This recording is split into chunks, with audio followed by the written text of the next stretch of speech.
Ya, jadi semangat katanya untuk menetapkan satu mata lokal yang sama. Jadi nanti nih dalam pengembangannya ini dibahas bagaimananya. Ya. Selanjutnya, mata lokal merupakan bahan kajian pada satuan pendidikan yang berisi muatan dan proses pembelajaran tentang potensi dan keunikan lokal. Ya, jadi tentang potensi dan keunikan lokal. Jadi muatan lokal ini terdidik terhadap potensi di daerah tempat tinggalnya. Ya. Selanjutnya, ini muatan KTSP ya, menurut Permendikbud 81A 2013 tentang implementasi kurikulum. Jadi ini kurikulum yang terkait nanti dengan kurikulum tingkat sekolah ini ya. Bagaimana isinya, strateginya ya, nanti ibu-ibu yang susun ini nanti visi misi, strategi, tujuan pendidikan. Dan saya kira di sekolah kita masing-masing, di satuan pendidikan kita itu sudah ada visi dan misi ya? Ada? Iya, ada semua.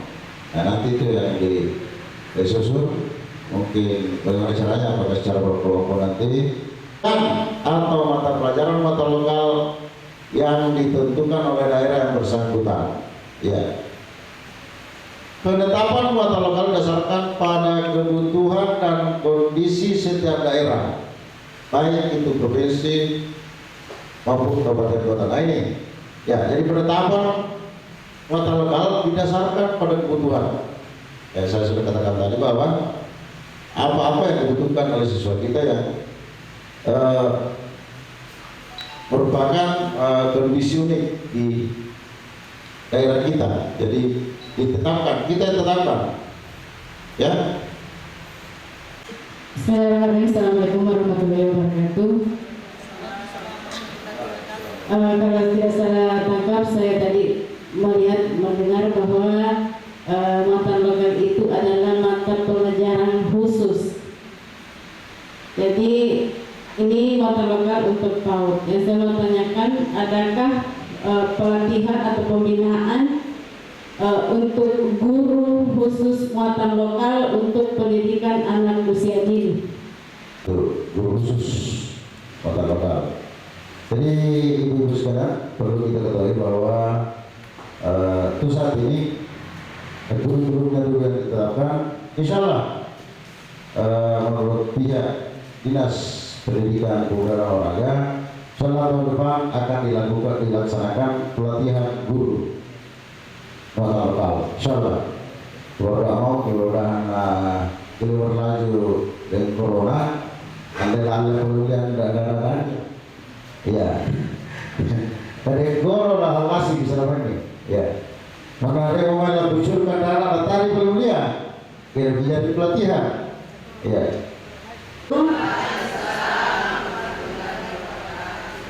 Sebelumnya saya tidak usah perkenalkan diri. Kalau ada orang baru masih bisa bayar. Jadi untuk siang ini kita akan lanjutkan materinya mengenai mekanisme pengembangan muatan lokal. Kalau dulu hanya SD yang biasa kita kenakan untuk ada surat kurikulum muatan lokalnya. Tapi untuk hari ini, tahun ini, justru TK juga harus ada kurikulum muatan lokalnya. Jadi bapak ibu-ibu terbiasa dulu bapak-bapak sekolah. Jadi ibu-ibu kepala sekolah yang cantik ceria, pada kesempatan ini dari hari ini sampai hari Jumat yang akan datang kita akan pada intinya ya, kita akan menetapkan suatu kurikulum muatan lokal yang kita akan kembangkan di daerah kita. Jadi bapak dan ibu ini pencetusnya. Nanti tahun depan baru ada penyusunan bagaimana bahan ajarnya, ya akan disusun itu. Jadi namun bukan berarti untuk saat ini kita tidak memberikan materi itu, tetap kami berikan untuk mengantisipasi, diberikan saja dulu pembelajaran dengan sesuai dengan media yang ada, bagaimana ibu-ibu meramu nanti di satuan pendidikannya. Yang jelasnya untuk kelanjutannya itu seperti pertanyaan siapa tadi yang bertanya? Oh iya, mengatakan apakah ada pelatihan khusus untuk guru-guru? Nah, pelatihannya itu nanti tahun depan. Kelanjutannya dengan ini. Tugasnya kita di sini, Bapak dan Ibu-ibu adalah menetapkan kurikulum muatan lokal yang kita akan berlakukan di Kabupaten Kepulauan Selayar untuk PAUD. Kemudian kita akan susun juga kompetensi inti dan kompetensi dasar setelah kita tetapkan. Jadi ini agak panjang sebenarnya sih. Apakah semua bawa laptop hari ini? Tidak disuruh? Oh tidak. Kalau begitu bawa besok ya. Dibawa besok. Biarkan nanti sebentar kita akan bahas mulai dari penerapannya. Jadi ini adalah mekanismenya Bapak dan Ibu. Kemudian ini alur yang kita akan lakukan sampai 4 hari ke depan. Alurnya. Jadi mulai dari untuk menentukan suatu muatan lokal diberlakukan pada setiap satuan pendidikan. Ini alurnya mulai dari PAUD sampai dengan tingkat SMA. Yang pertama, Bapak dan Ibu-ibu, yaitu analisis konteks. Yang pertama, yang mana yang kita harus analisis? Yang mana yang kita harus analisis? Kita akan menganalisis lingkungan alam kita. Jadi ibu-ibu kepala sekolah akan diarahkan untuk masing-masing menganalisis lingkungan alamnya. Kalau sekolahnya Ibu Nurlia dia berada di mana, berarti lingkungan alamnya lain. Ada juga yang di Bontosikuyu mungkin lingkungan alamnya lain. Ini jadi pertimbangan untuk menganalisis konteksnya ini, yaitu konteks lingkungan alam, kemudian bagaimana lingkungan sosialnya, hubungan sekolah dengan masyarakat sih seperti apa, apakah terlibat siapa-siapa yang terlibat di situ. Kemudian budaya seperti apa yang dikembangkan selama ini, budaya positif yang mana itu semuanya diungkap. Kebiasaan orang-orang dulu itu apakah karena kegotong royongannya mungkin, apa kegiatannya, ini semua kita analisis Bapak Ibu. Kemudian langkah yang kedua adalah kita mengidentifikasi kekuatan satuan pendidikan. Kemudian ada juga yang mengintegrasikan ke dalam olahraga. Nah, kalau diintegrasikan masuk ke olahraga ini kan terkait juga dengan seni budaya, yang mana seperti di saya pernah apa itu di sana yang di Jameng. Di sana kita dijemput dengan anak-anak yang bermain kuntau. Itu seni budaya di daerah itu, anak bisa memainkan itu. Kemudian bagaimana dengan PJOK-nya? Misalkan kita mau kita lebih penting silat deh, ada narasumber tersedia di situ narasumber saya. Kemudian masyarakat ada orang tuanya yang tahu pencaksilat, misalkan hubungkan dengan ini, diintegrasikan dengan ini. Kemudian Bapak dan Ibu, Bapak mesti bahasa. Oke, kita menggunakan bahasa daerah. Bahasa daerahnya Selayar, karena ada anak-anak kita mungkin juga di kalangan ibu-ibu ini sebagian besar mungkin anak-anaknya yang seumuran dengan cucu saya itu sudah jarang menggunakan bahasa daerah. Nah, yang kita ini kalau bapak ibu-ibu semua sebentar memilih ini bahasa daerah boleh. Kemudian teknologi, dari segi teknologi apa yang kita akan kembangkan? Kalau dikatakan saya mau memilih komputer lah, mengapa dijadikan sebagai muatan lokal? Mengapa dijadikan sebagai muatan lokal? Karena muatan lokal ini saya di sekolah saya ada narasumbernya tersedia, ada gurunya yang pintar. Oleh bagaimana dengan, jadi banyak dilihat bagaimana dengan orang tua, bagaimana dengan masyarakat, apakah mendukung semua itu. Berikut penentuan tingkat satuan pendidikan. Nah, ini secara umum. Jadi ibu-ibu nanti karena ini mekanisme penyusunannya, misalkan sudah diidentifikasi muloknya apa, kemudian dirumuskan kompetensi dasarnya yang sesuai dengan yang telah dipilih di sini. Setelah itu kita sesuaikan dari semua yang dipilih ini apakah cocok dengan PAUD.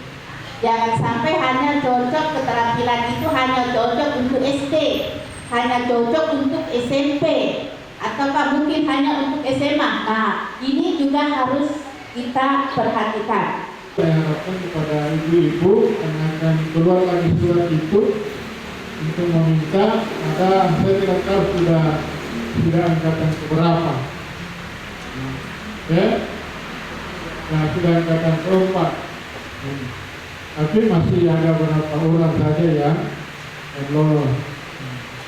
Salah satu kendala utamanya yaitu karena belum menguasai IT.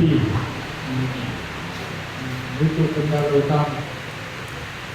Disuruh membawa laptop yang bisa dibawa, PS3 bisa dibawa laptop, tapi dibuka juga bisa, tapi untuk difungsikan ini yang kurang. Kalau sekedar membuka ya dibuka, tapi menghidupkannya bisa pun juga menghidupkan, sudah itu memfungsikannya atau menjadikannya media ini yang berat. Sehingga memang ini dituntut keprofesionalan, kemudian pemahaman terhadap IT. Tentu banyak mengatakan setelah pensiun dua. Di dalam dunia pendidikan tidak ada yang tua, hanya prinsipnya yang ada. Tuanya tidak jadi persoalan. Bahkan ada yang nanti sibuk dalam mengelola pendidikan anak sendiri sudah pensiun.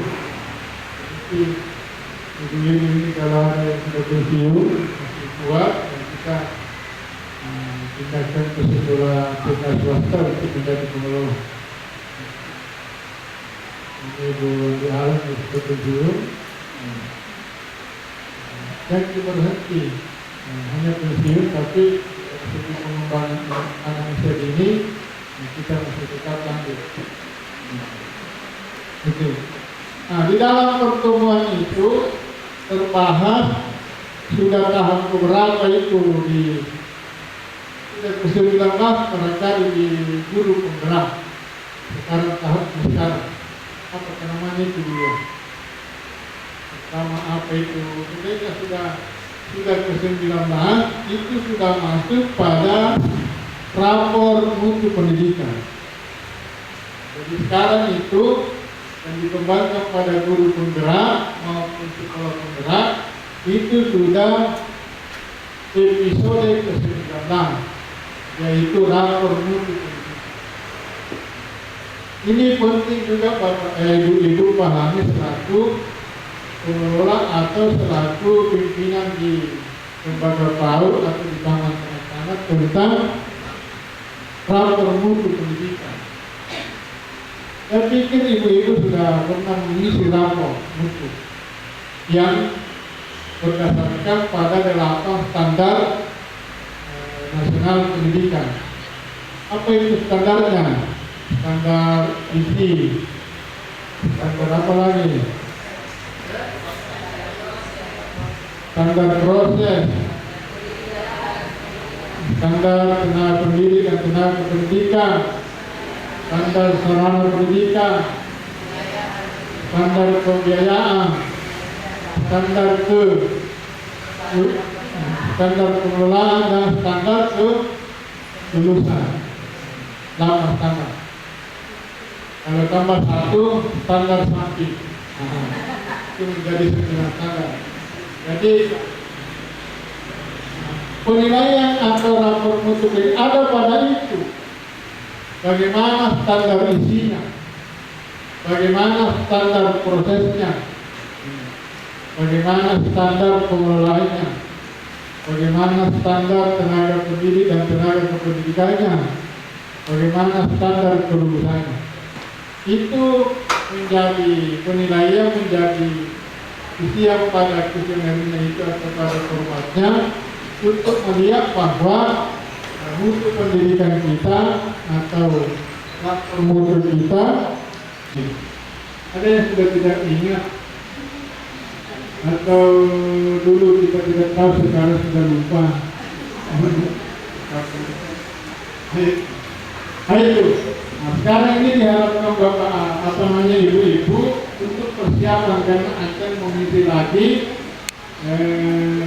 rapor mutu itu, nasional pendidikan itu. Untuk apa ini rapor mutu pendidikan? Adalah untuk mengevaluasi sejauh mana keberhasilan pendidikan di kabupaten, di provinsi maupun di Indonesia. Jadi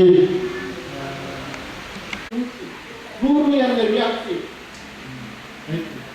Jadi sebenarnya ini karena kita ini aku lebih tahu kurang lebih mengalami perubahan kurikulum. Dia punya jangan di politik baju jasina dan mitra. Jasina. Ini riol kurikulum 75 dengan perangkat pembelajarannya namanya satuan pelajaran. Di dalamnya itu ada TIU, ada TIK dan kegiatan pembelajaran. Iya. Ini minta oleh kurikulum 84 tidak salah. Dengan CBSA, cara belajar sesuatu. Alam guru dilatih agar supaya terampil di dalam membuka pembelajaran maupun proses pembelajaran. Lahirlah istilah-istilah monotagi, yaitu guru dengan kreativitasnya membuat sarapan pagi memang membuat pertanyaan-pertanyaan yang dimasukkan di kotak-kotak maupun di lubang-lubang bambu. Kemudian anak-anak setiap pagi datang di sekolah langsung mengambil pertanyaan-pertanyaan yang ada kemudian dijawab. Itu untuk mendorong kemotivasian belajar.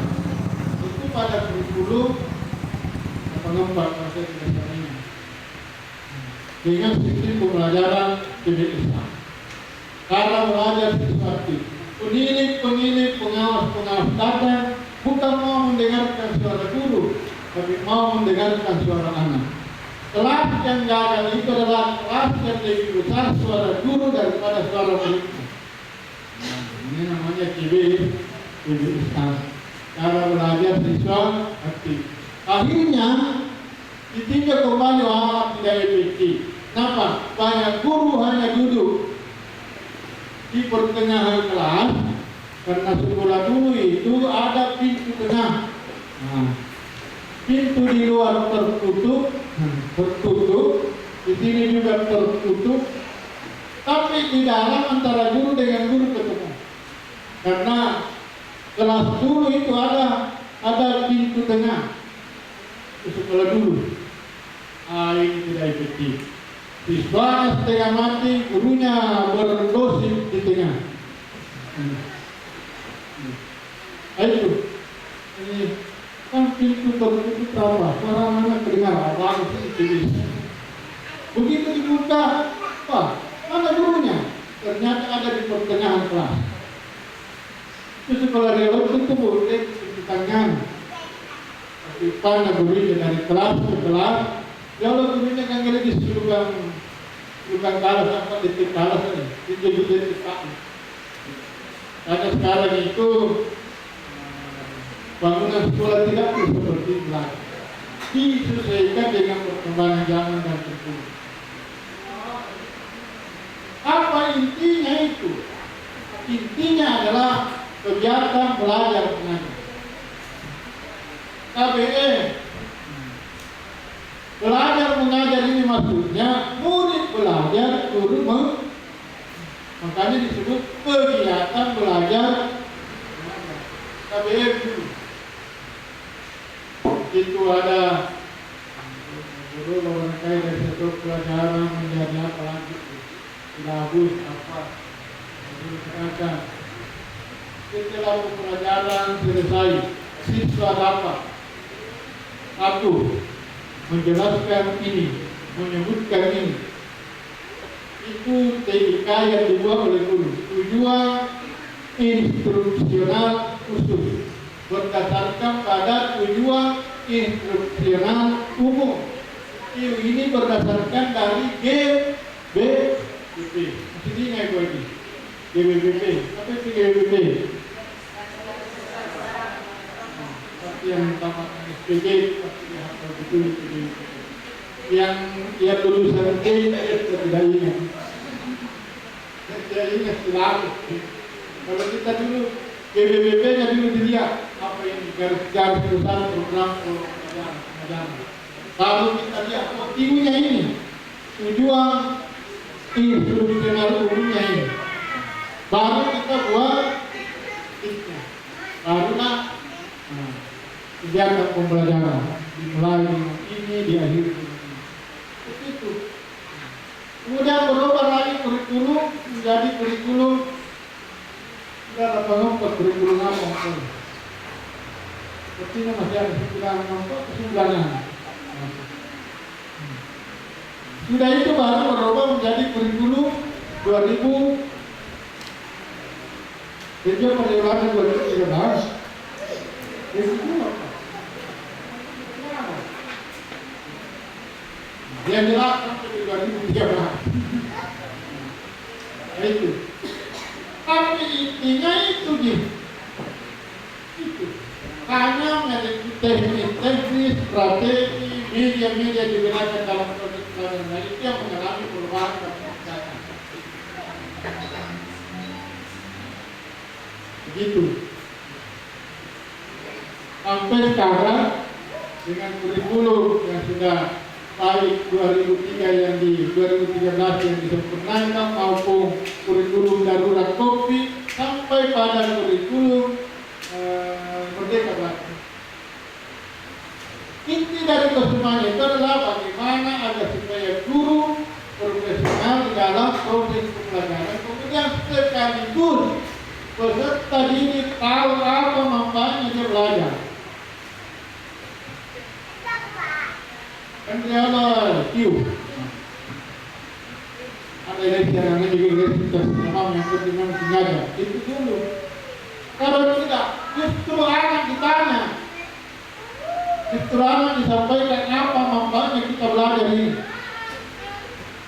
Tentu bagi kelas tadi di taman kanak-kanak tentu kita belum berada pada tahap nalar, belum berada pada tahap knowledge-nya, belum berada pada tahap pengetahuannya, baru tahap perkenalan.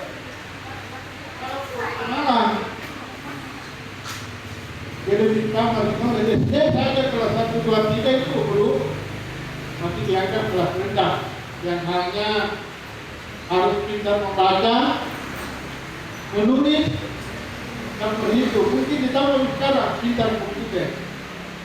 Dulu itu sih membaca, menulis, dan berhitung. Itu. Jadi kita masih tahap perkenalan. pengenalan konsep.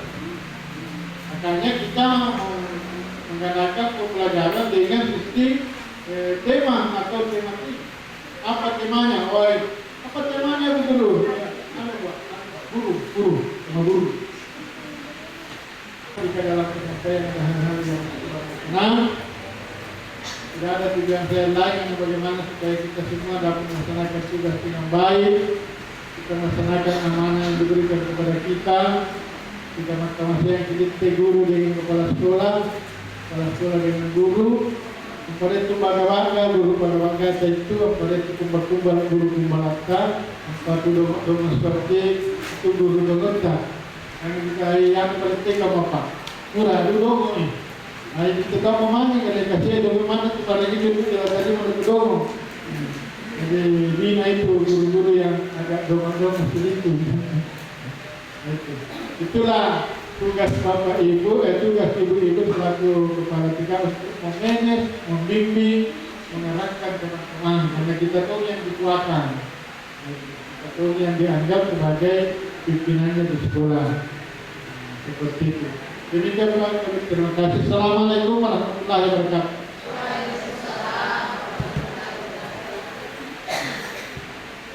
Demikian mungkin yang disampaikan oleh Bapak Kepala Dinas di seputaran kebijakan pemerintah di bidang pendidikan.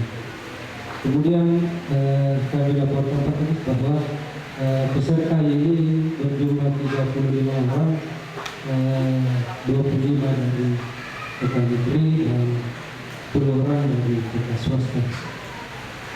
Kemudian kami sampaikan juga bahwa tempat pelaksanaan ini ada 2 lokasi karena besok lokasi tempat ini digunakan oleh pengelola pendidikan, bidang pengelola pendidikan, ada sosialisasi PDP. Mungkin kita bergeser ke SD 3 selama 1 hari, jadi nanti hari Kamis pindah lagi ke sini. Demikian materi yang sudah disampaikan oleh Bapak Kepala Dinas, semoga bermanfaat bagi kita semua. Wassalamualaikum warahmatullahi wabarakatuh. Tadi kan ada tugas saya berikan untuk menganalisis kondisi alam, budaya dan daerah dan satuan pendidikan di mana pendidikan itu berada. Sudah selesai dimasukkan di badan, biarlah berbentuk tulisan, tidak masalah. Yang sudah dimasukkan di laptop boleh ditampilkan untuk dipresentasikan. Siapa yang sudah? Assalamualaikum warahmatullahi wabarakatuh. Izin Ibu Kepala. Ya, kepala sekolah hari ini. Tapi mohon maaf sebelumnya karena kebetulan TK Pembina berada di kota. Jadi sebenarnya terus terang dari tadi saya kira-kira ambil apa ya? Karena pusing asing di kota. Jadi ini ada 4 poin yang saya ambil. Ini sebenarnya sengaja saya masukkan karena dari ke-4 poin ini pengalaman terkadang pada saat penilaian visitasi kita menilai keragaman daerah dalam proses pembelajaran. Yang pertama itu bahasa daerah, penggunaan bahasa daerah. Analisis kelemahan dan kekuatan.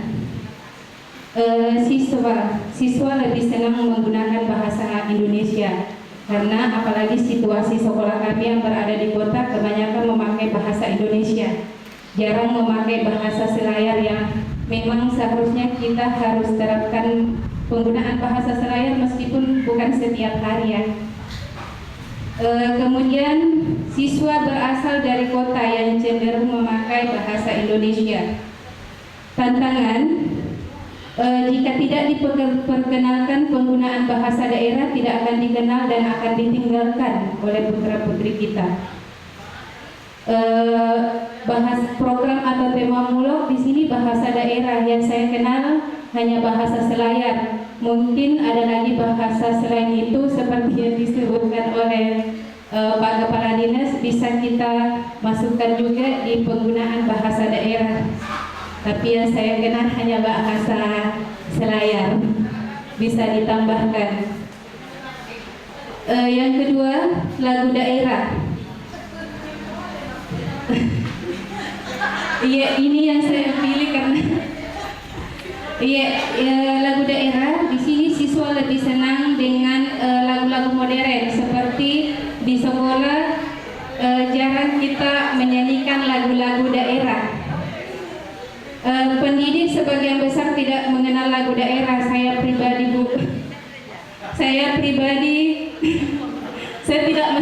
tidak tahu lagu-lagu daerah. Mungkin waktu SD saya hafal tapi sudah lupa. Di sini tantangannya ada kemungkinan lagu-lagu daerah juga tidak akan dikenali apabila kita tidak ajarkan kepada anak-anak didik kita. Program atau tema mulok lagu daerah seperti batik-batik yang sudah dijelaskan oleh Ibu pemateri tadi, dan saya juga kasih masukan di sini Mana Usi Mana Rimbu, itu yang saya kenal judulnya tapi saya lupa liriknya seperti apa. Tapi saya masukkan. Mungkin ada lagi tambahan lagu-lagu daerah yang dikenal oleh ibu-ibu kepala TK, boleh dimasukkan juga. Yang ketiga, tarian daerah. Siswa lebih senang dengan tarian modern karena mungkin berbagai macam tarian bisa kita lihat di YouTube, sehingga kita melupakan tarian-tarian daerah yang bisa kita lestarikan.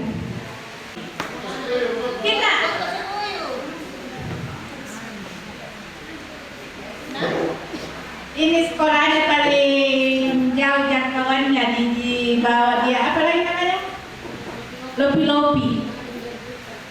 Sampai jo asesori jo mana lagi naal atau perkataan. Assalamualaikum warahmatullahi wabarakatuh. Salam warahmatullahi wabarakatuh. Kegiatan dan keadaan di sekolah PK Negeri Parak nomor 15 Sekolah saya berada di Parak, lingkungan Parak Utara, bersampingan kantor BPD, berhadapan kantor desa. Di mana rata-rata di sana mata pencaharian masyarakat di sana adalah memancing, memanjat kelapa, bongkar muat karang, dan sopir mobil. Sopir mobil itu, lingkungan sosialnya adalah mayoritas beragama Islam. Saya sudah katakan tadi bahwasanya di sana rata-rata pekerjaannya seperti yang saya katakan tadi. Lingkungan sosial budayanya adalah mengadakan acara maulid. Setiap tahunnya mengadakan acara maulid, di mana acara maulid itu dia mengadakan ngerap pandang, panjat pinang, dan di dalam maulid juga itu dia membuat semacam rumah-rumah, baru dia pasangi kue-kue di situ, dia gantung, ada sarung, ada kue tekre, ada kanre jahat putih, macam-macam Bu. Dan besoknya itu setelah diambil malamnya, besoknya dia itu kita dibagikan saus golok dengan berisi ayam di dalamnya dan telur. Sosial ekonominya yaitu pada umumnya mata pencahariannya ya seperti itu, nelayan dan ada juga petani sebagian kecil. Stakeholdernya adalah rata-rata anggota PKK dan ibu-ibu rumah tangga. Seperti itu Bu. Lebih dan kurangnya mohon dimaafkan. Assalamualaikum warahmatullahi wabarakatuh. Waalaikumsalam warahmatullahi wabarakatuh. Iya, bagus sekali. Jadi jika misal ada kegiatan-kegiatan di lingkungannya atau di masyarakat di situ, pesan anak-anaknya pada pagi hari ini, anak-anak sebentar sore ada maulid begini, besok ceritakan ke ibu ya. Jadi anak diharapkan dia bisa bercerita Jangan biarkan momen itu berlalu begitu saja. Jadi anak bercerita, coba ceritakan bagaimana acara kemarin nak waktu maulid. Kamu orang tua buat apa? Maka dia akan terlatih bagaimana dia bisa bercerita.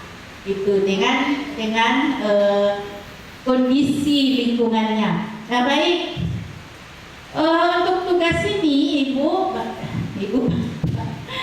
tolong dikumpul siapa yang di setiap kelompoknya itu yang ada laptopnya bisa dibikin, nanti sebentar diunggah di tugas ya.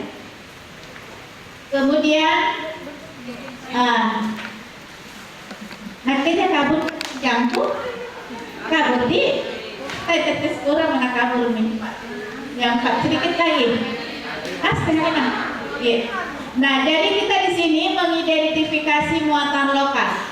Kita akan menentukan muatan lokal apa yang kita berlakukan. Tapi ini yang mau kita buat adalah muatan lokal yang wajib ya, dan dilakukan nanti se-Kabupaten Selayar. Adapun muatan lokal lainnya itu bisa dibuat, Bapak Ibu bisa menetapkan sesuai dengan kondisi atau lingkungan alamnya masing-masing. Boleh menetapkan lebihnya itu ya. Jadi kita akan membuat kurikulumnya ini 2 muatan lokal. Nah, kita akan tetapkan muatan berdasarkan dari apa yang disampaikan tadi, kita akan tetapkan.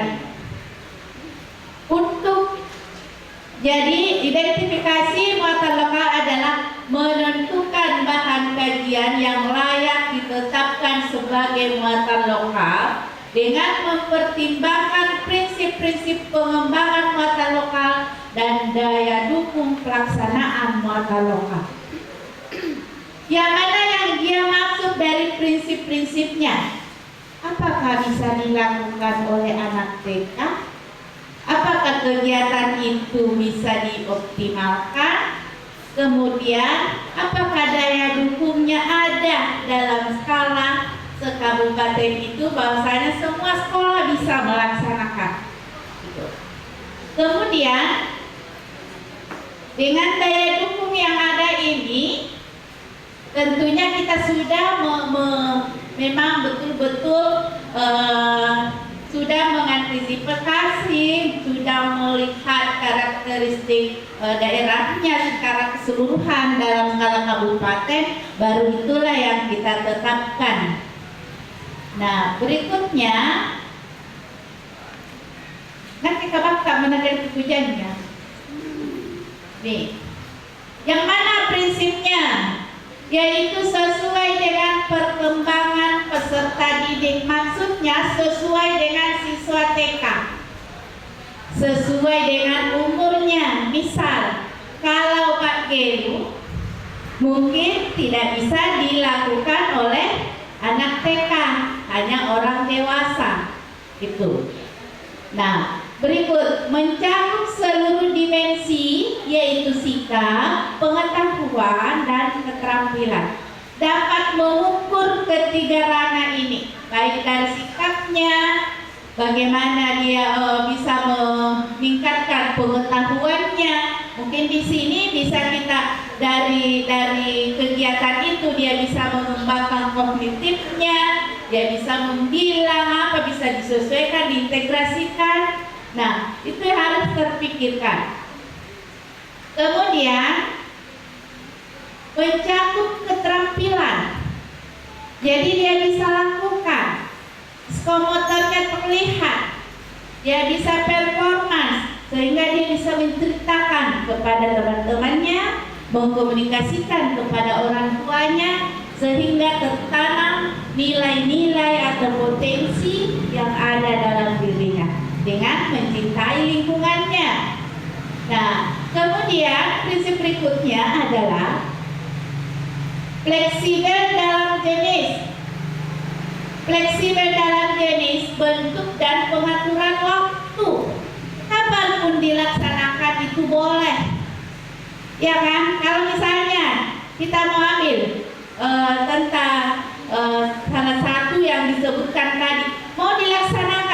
belum waktunya. Ada waktu tertentu berarti tidak fleksibel. Itu. Kemudian pengaturan waktunya yang tidak tertentu waktunya kapanpun bisa kita laksanakan.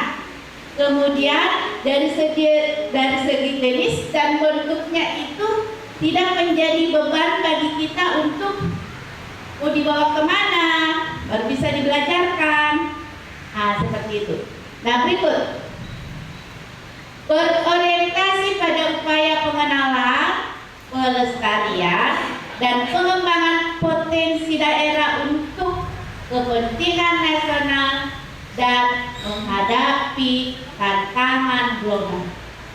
Jadi tujuan utamanya kita adalah untuk melestarikan yang sudah hampir punah itu kita lestarikan. Nah, yang mana yang kita lestarikan? Baik dari segi apa lagi? Kelong-kelongnya tadi mungkin ini kan fleksibel ya kan? Fleksibel dia.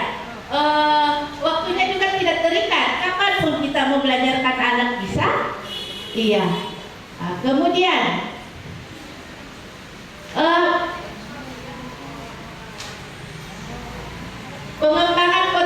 pengembangan potensi daerah sesuai dengan kepentingan nasional.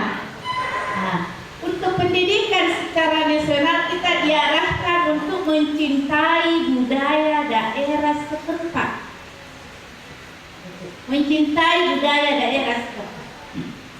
Kalau kita menyusun kurikulum, karena ini adalah skala tingkat kabupaten, berarti kita lihat juga program yang akan dicanangkan oleh Dinas Pendidikan. Jadi harus ada relevansi antara kurikulum yang kita buat saat ini dengan yang dicanangkan oleh Dinas Pendidikan. Jadi harus terhubung. Berikut. Nah, ini untuk daya dukungnya kita akan lihat kebijakan muatan lokal. Kebijakan muatan lokal ini akan timbul setelah kita susun kurikulumnya. Maka Bupati sebentar akan menetapkan bahwa sesuai dengan hasil rumusan dari Ibu Kepala TK, ya. Maka misalkan kita ada hasil 2 mata lokal, itulah yang ditetapkan oleh Bupati. Dan nanti itulah yang kita laksanakan. Nah, kemudian sumber daya pendidikan. Yang mana sumber daya pendidikan sebagai daya dukung? Ini tenaga pendidik. Tenaga pendidik masuk.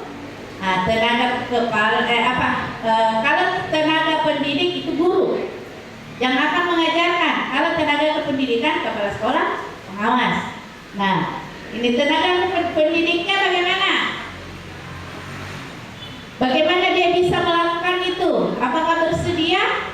Ataukah bisa dilakukan? Tidak terlalu menyulitkan gitu. Kemudian sarana dan prasarana satuan pendidikan. Apakah kurikulum yang kita tetapkan ini tidak memerlukan sarana-sarana tertentu? Itu yang harus terpikirkan oleh kita semua. Iya. Contoh ini ada beberapa contoh. Ini contohnya, kalau Bali katanya dia membuat muatan lokalnya itu dari dia menetapkan bahasa daerah sebagai muatan lokal karena kondisi daerahnya di sana sebagai daerah wisata, mereka juga sudah hampir kehilangan jati dirinya dari segi bahasa.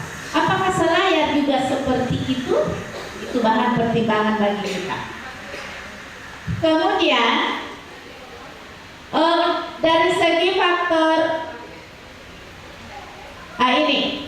kemudian ini juga apakah yang kita tetapkan itu adalah berpotensi budaya bagi kita, adalah merupakan pelestarian bagi budaya kita. Ini hanya sekedar contoh. Kemudian untuk faktor eksternal, KTSP muatan lokal merupakan mata pelajaran yang berdiri sendiri.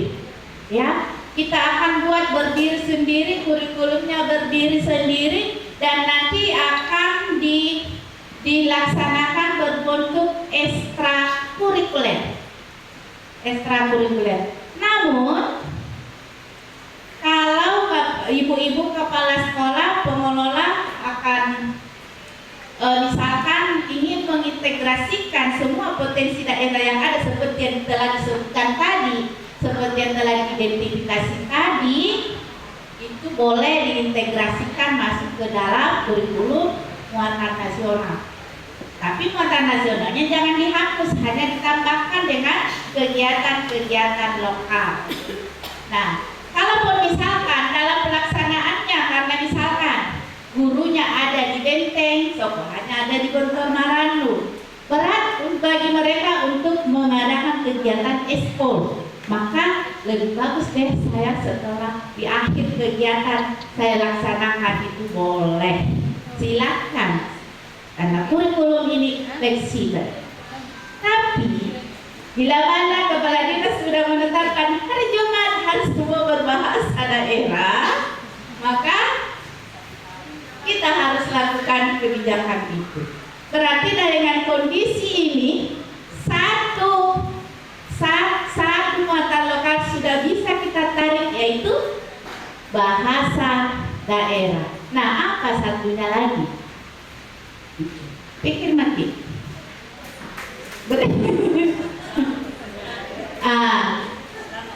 Nanti sebentar ini besok saya akan tampilkan Ibu, ya, analisis konteks dan identifikasi muatan lokal ini.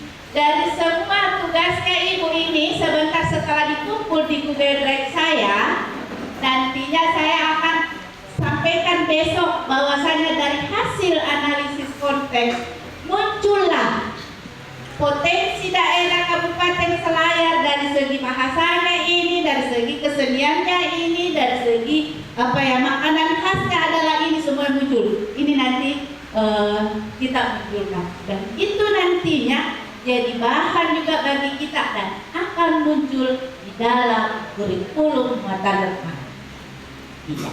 Berikut.